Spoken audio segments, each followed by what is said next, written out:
not very crafty, so let's see how this goes.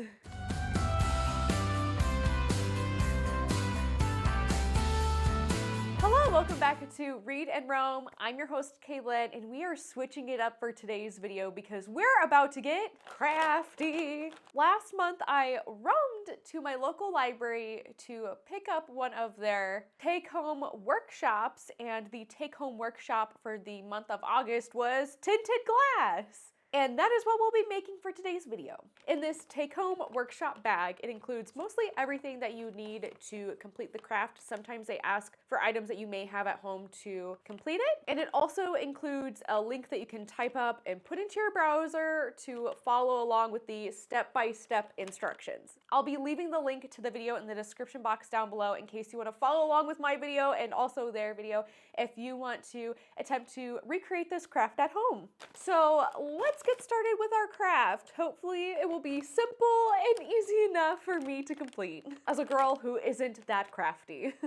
What's in the bag? This kit includes the following: paper instructions, food coloring, Mod Podge, a bud vase, a sponge brush, craft stick, and a paper cup. I will need to supply the following: surface protection. I'm using part of a paper bag taped down with just some Scotch tape, a pin, which is preferred, but you can also use scissors, and optional, which I won't be using, a sealant. So we officially have everything set up. We have my little cup, my little sponge, my little stick, Mod Podge, and food coloring, the cutest, and I mean the cutest and littlest vase. It's gonna look so cute when it's done. We have paper instructions. I also have my laptop open so I can follow along with the video, and I have my pin and my scissors. I'm also going to take my hair tie and tie my hair back so it doesn't get in the way of the craft. And now we can get started. So there are two methods to today's craft. The first one is the dotting method. We are going to be dotting the vase with the Mod Podge and food coloring, which is the method that I will be using in today's video. The second method is the dump technique. So once you're done mixing up the Mod Podge and food coloring in the cup, you're just going to take the cup, literally just dump it in, and then you're going to rotate the glass like a rotisserie chicken. Do note that this method will take longer to dry. Step number one, combine and mix food coloring and Mod Podge. So what we're gonna do is take this lid off the Mod Podge and we're gonna put a little bit into this cup. The reason why we're adding the Mod Podge to the cup is so when we go to put in our food coloring, we can play with the colors and it's not using all the Mod Podge. And we're gonna close this back up, and now we're gonna poke a hole in the food coloring. You can use scissors here, but the preferred method is the pin, so we can just get a small amount of food coloring is what they said needs to be done. So we have a little hole in the blue. I don't know if you can see how tiny that hole is, but the hole has been made. Oh my gosh. So in the tutorial video, they say 1 drop of blue, but I definitely added more than 1 drop of blue. Let's see if I can show you. Yeah, definitely more than 1 drop of blue in there. I don't want it to be super green. I want it to be more on like the blue side. So we're just gonna whisk this like the instructions said and see the Mod Podge turn colors. Mix around. I honestly really like this blue. I kind of like that it matches my walls a little bit. You also want to mix the Mod Podge really well so it's not all swirly and weird and stuff.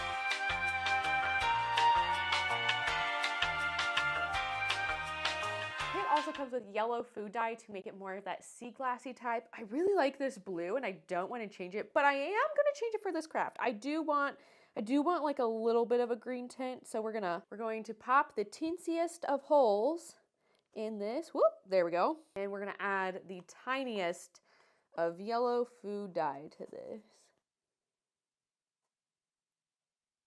And now we're gonna stir. I like that this craft, you can add as much or as little to get the perfect color that you want. Right now we have this like tealy, turquoisey type of color. I'm gonna add just a little bit more blue. And by a little bit, I mean 1 drop maybe. There we go. That was a big drop. So we're gonna add some more blue back in there. In case you're unaware, blue is my favorite color. So we added 1 more drop of blue. It still has that like tealy color to it. I think I'm gonna add Another one. In the wise words of DJ Khaled, another one. I'm really starting to like this color that I've concocted, and I think this is the color that I am going to go with. Step number 2, dotting on vase. We are going to dab the sponge in the Mod Podge food coloring mixture, and we're going to tap it on to the vase. I'm gonna take my stick out and I'm gonna lay it down right there. Ah, this looks so good. And now we're going to tap, tap, tap. Look how pretty this color is. It's gonna look so good on my bookshelf.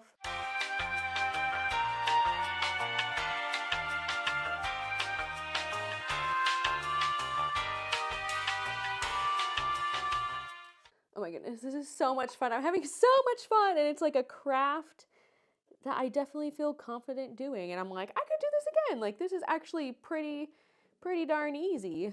Okay, so the tricky part is trying to get around the neck of this vase. So in the tutorial video, to get like the neck area, I'm gonna have to put a finger in, and then just like, I'm also gonna go around the bottom of it so that the bottom is covered too. I also was leaning it up against the bag, so it got a boo-boo.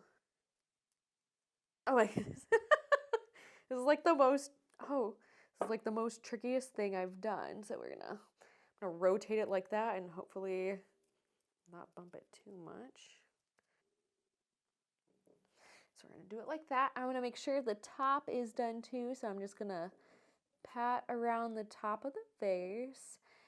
And yeah, now I'm done with this. Ta-da!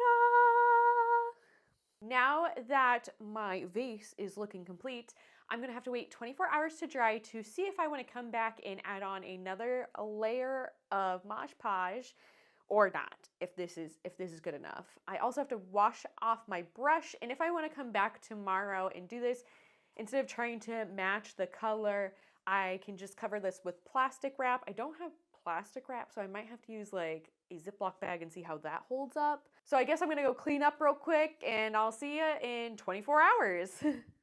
24 hours later. Okay, it's officially been 24 hours and this thing is dried. So I'm gonna show you the color.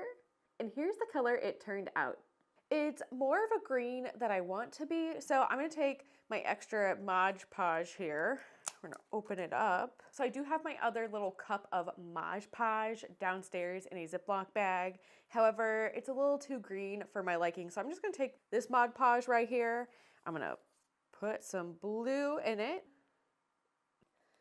It's gonna get this really pretty blue color that I really do love. I love this color. So we're gonna mix until it's mixed all well, and then we're gonna put our second coat on, which is gonna be this blue color.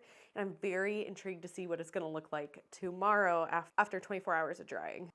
So this is the blue color that we're working with. We're gonna take this little sponge that we washed yesterday, so it's all nice and clean. We're gonna dab it in there, kind of wipe the excess off on the side, and then we're just gonna dot and see what happens. I'm very intrigued what the color is going to look like tomorrow, because this is what it's looking like so far.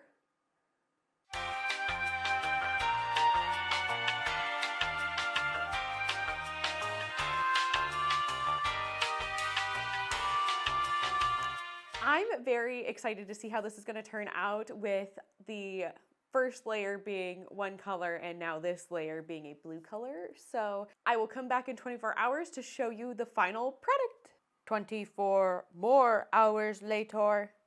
It has officially been 24 more hours later, and this is the color it turned out to be. It looks so pretty, but I do like that I went over this with another coat. I think 2 coats is the key to success, but it looks so pretty. It's gonna look so beautiful on my shelf.